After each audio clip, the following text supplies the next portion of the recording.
नमस्कार मेरे प्यारे बच्चों, ज्ञानदायिनी क्लासेज में मैं सरोज सांगवान आपका स्वागत करती हूँ। बच्चों, आज की हिंदी क्लास में हम 10th क्लास की हिंदी बुक कृतिका भाग 2 के पाठ 3 साना साना हाथ जोड़े के एमसीक्यूज करेंगे, यानी बहुविकल्पीय प्रश्नोत्तर करेंगे। इससे पहले हम इस पाठ की समरी और प्रश्नोत्तरों को कर चुके हैं। आशा करती हूँ कि आपने वो वीडियो देख ली होगी। यदि नहीं देखी है तो आपको वो चैनल पर मिल जाएंगी और उसका लिंक भी मैं डिस्क्रिप्शन बॉक्स में डाल दूँगी। तो आइए अब हम इसके एमसीक्यू शुरू करते हैं। पहला प्रश्न है, साना साना हाथ जोड़े नामक पाठ के रचयिता का क्या नाम है, यानी इसके लेखक कौन हैं? ए महादेवी वर्मा, बी मधु कांकरिया, सी कमलेश्वर, डी शिवपूजन सहाय। तो इसके लेखक मधु कांकरिया जी हैं। साना साना हाथ जोड़ी पाठ है क्या है? एक संस्मरण, बी एक रेखाचित्र है, सी एक यात्रा वृत्तांत है, डी एक कहानी है। तो ये यात्रा वृत्तांत है। गंगटोक नगर किस राज्य की राजधानी है? ए बंगाल, सी सिक्किम, सी अरुणाचल, डी असम। तो इसका सही उत्तर है सिक्किम। सिक्किम भारत के किस दिशा में स्थित है? ए पश्चिम, बी पश्चिमोत्तर, सी पूर्व, डी पूर्वोत्तर। तो इसका सही उत्तर है पूर्वोत्तर। साना साना हाथ जोड़ी पाठ में किस शहर के सौंदर्य का वर्णन है? ए अगरतला, बी गुवाहाटी, सी महाबलेश्वर, डी गंगटोक। तो इसमें गंगटोक का वर्णन है। आगे है, गंगटोक का क्या अर्थ है? ए घाटी, बी जंगल, सी पत्थर, डी पहाड़। तो इसका अर्थ है पहाड़। लेखिका ने गंगटोक को किसका शहर कहा है? ए मेहनतकश बादशाहों का, बी परिश्रमी लोगों का, सी वैज्ञानिकों की देन का, डी प्राचीन परंपराओं का। तो इसका सही उत्तर है मेहनतकश बादशाहों का। गंगटोक को मेहनतकश बादशाहों का शहर क्यों कहा जाता है? ए वहाँ बादशाह रहते हैं, बी लोगों के परिश्रम के कारण, सी इस शहर को यहाँ के लोगों ने अपने परिश्रम से खूबसूरत बनाया है, डी यहाँ के लोग बहुत बहादुर होते हैं। तो इसका सही उत्तर है सी, इस शहर को यहाँ के लोगों ने अपने परिश्रम से खूबसूरत बनाया है। हामरो जीवन तिमरो कौशली का क्या अर्थ है? ए हाथ जोड़कर, बी अच्छाइयों को समर्पित, सी प्रार्थना करना, डी छोटे छोटे हाथ जोड़कर प्रार्थना कर रही हूँ कि मेरा सारा जीवन अच्छाइयों को समर्पित हो। तो इसका सही उत्तर है डी, छोटे छोटे हाथ जोड़कर प्रार्थना कर रही हूँ कि मेरा सारा जीवन अच्छाइयों को समर्पित हो। लेखिका ने साना साना हाथ जोड़ी प्रार्थना किससे सीखी? ए जितेन नारगे से, बी स्कूली बच्चों से, सी नेपाली युवती से, डी स्कूल की शिक्षिका से। तो उसने नेपाली युवती से ये प्रार्थना सीखी थी। गंगटोक में सुबह आंख खुलते ही लेखिका बालकनी की ओर क्यों दौड़ी? ए माउंट एवरेस्ट देखने के लिए, बी कंचनजंगा देखने के लिए, सी धौलागिरी देखने के लिए, डी अमरनाथ की गुफा देखने के लिए। तो इसका सही उत्तर है कंचनजंगा देखने के लिए। हिमालय की तीसरी सबसे बड़ी चोटी कौन सी है? ए कंचनजंगा, बी माउंट एवरेस्ट, सी शिवालिक की पहाड़ियाँ, डी उपरोक्त में से कोई नहीं। तो इसका सही उत्तर है ए कंचनजंगा।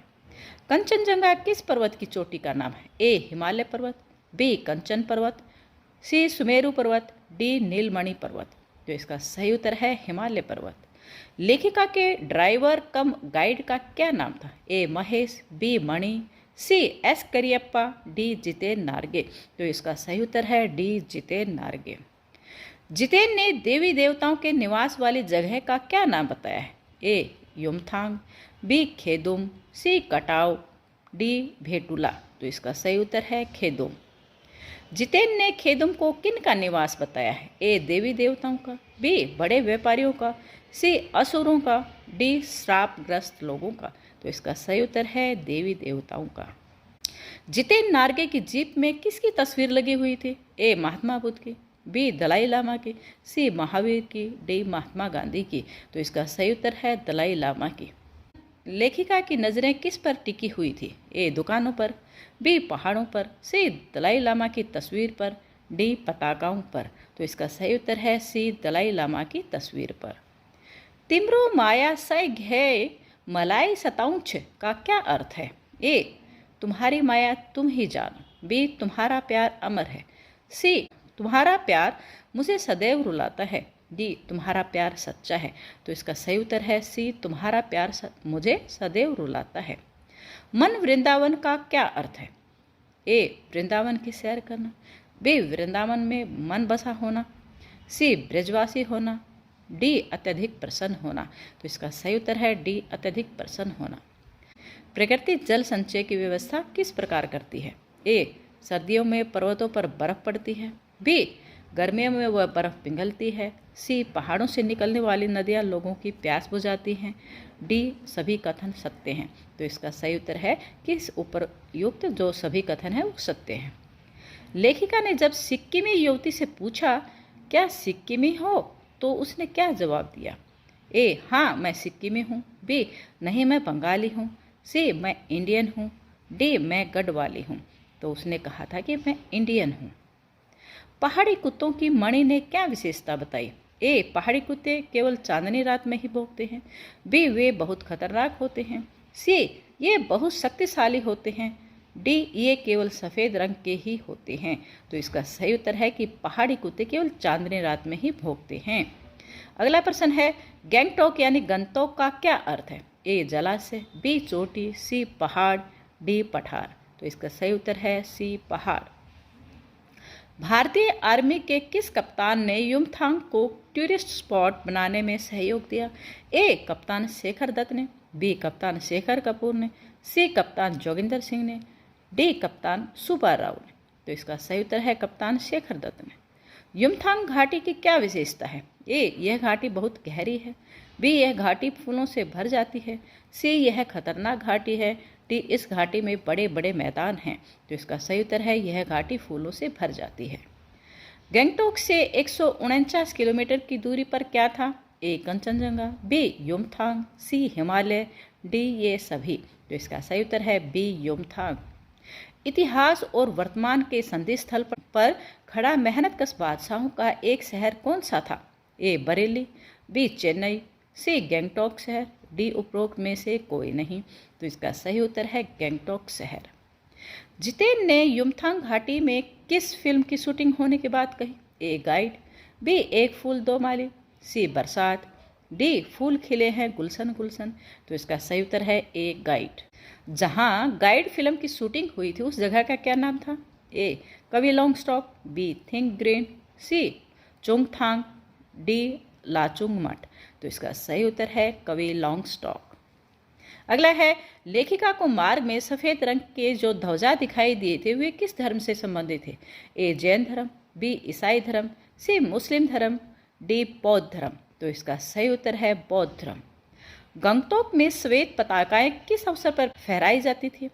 ए शांति के अवसर पर, बी युद्ध के अवसर पर, सी शोक के अवसर पर, डी किसी उत्सव के अवसर पर। तो इसका सही उत्तर है सी शोक के अवसर पर। किसी बुद्धिस्ट की मृत्यु पर उसकी आत्मा की शांति के लिए कितनी पताकाएं फहराई जाती हैं? ए 110, बी 100, सी 108, डी 120। तो इसका सही उत्तर है 108। लेखिका को पूरे देश में एक जैसी कौन सी वस्तु दिखाई दी थी? ए धर्म, बी वेशभूषा, सी आस्थाएं, डी खान पान। तो इसका सही उत्तर है आस्थाएं। कटाव लायुंग से कितनी ऊंचाई पर स्थित है? ए 500 फीट, बी 400 फीट, सी 300 फीट, डी 200 फीट। तो इसका सही उत्तर है ए 500 फीट। धीरे धीरे एक उजाला उस डैश से फूटने लगा। इस पंक्ति को पूरा करो। ए शून्य से, बी जादू से, सी सम्मोहन से, डी अर्थहीन से। तो इसका सही उत्तर है शून्य से।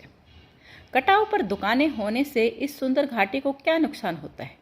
ए यहाँ का नैसर्गिक सौंदर्य नष्ट हो जाता है, बी यहाँ के लोग बाहरी वस्तुएं खरीदने लगते हैं, सी यहाँ भू माफियों का कब्जा हो जाता है, डी यहाँ के लोगों का जीवन अशांत हो जाता है। तो इसका सही उत्तर है कि यहाँ का नैसर्गिक सौंदर्य नष्ट हो जाता है। कटाव को हिंदुस्तान का क्या कहा जाता है? A England, B America, C Switzerland, D Germany. तो इसका सही उत्तर है सी स्विट्जरलैंड।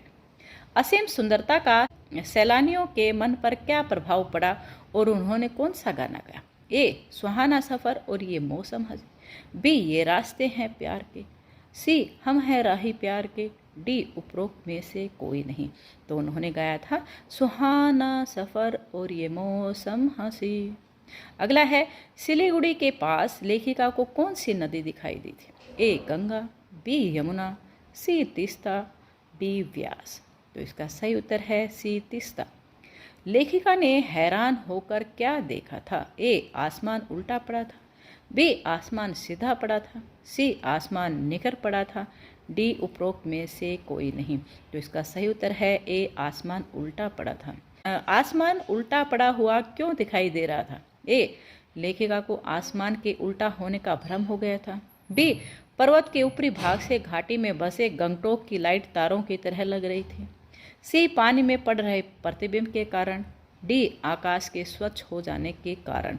तो इसका सही उत्तर है कि पर्वत के ऊपरी भाग से घाटी में बसे गंगटोक की लाइटें तारों की तरह लग रही थी। दूर ढलान लेती तराई पर सितारों के गुच्छे रोशनियों की एक डैश बना रहे थे। ए परत सी, बी झालर सी चादर सी, डी इनमें से कोई नहीं। तो इसका सही उत्तर है बी झालर सी।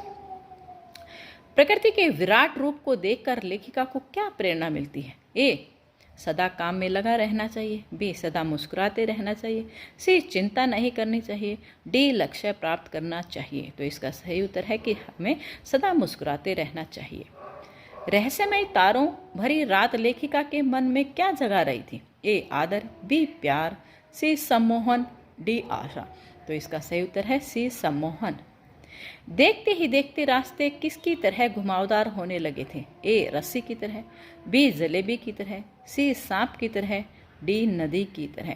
तो इसका सही उत्तर है जलेबी की तरह।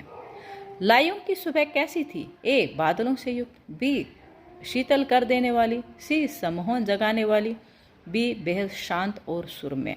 तो इसका सही उत्तर है डी बेहद शांत और सुरम्य। लेखिका की आंखों से क्या ओझल होता दिखाई दे रहा था? ए स्वेटर बुनती नेपाली युवतियां, बी भारी भरकम कार्टून ढोते बोने, सी बाजार बस्तियां, डी उपरोक्त सभी। तो इसका सही उत्तर है डी उपरोक्त सभी। हिमपात का आनंद लेने की आशा से लेखिका कहाँ पहुंची थी? ए लाचुंग, बी लॉन्गस्टॉक, सी खेदुम, डी भेटुला। तो इसका सही उत्तर है लाचुंग।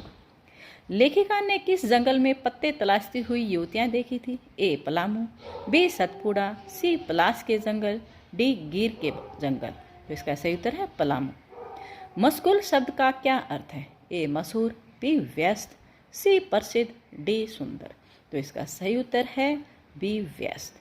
तो बच्चों ये थे हमारे पाठ शाना साना हाथ जोड़ी के MCQ। आशा करती हूँ कि आपके लिए बहुत ही लाभदायक रहेंगे। और ये वीडियो आपको कैसी लगी और इससे संबंधित यदि आपका कोई भी डाउट है, कोई भी प्रश्न है, तो आप कमेंट करके मुझसे पूछ सकते हैं। कमेंट में ये भी बताना कि आपको ये वीडियो कैसी लगी, और यदि वीडियो आपके लिए थोड़ी सी भी लाभदायक है तो इस चैनल को सब्सक्राइब ज़रूर कर दें। वीडियो देखने के लिए मैं सरोज सांगवान आपका धन्यवाद करती हूँ।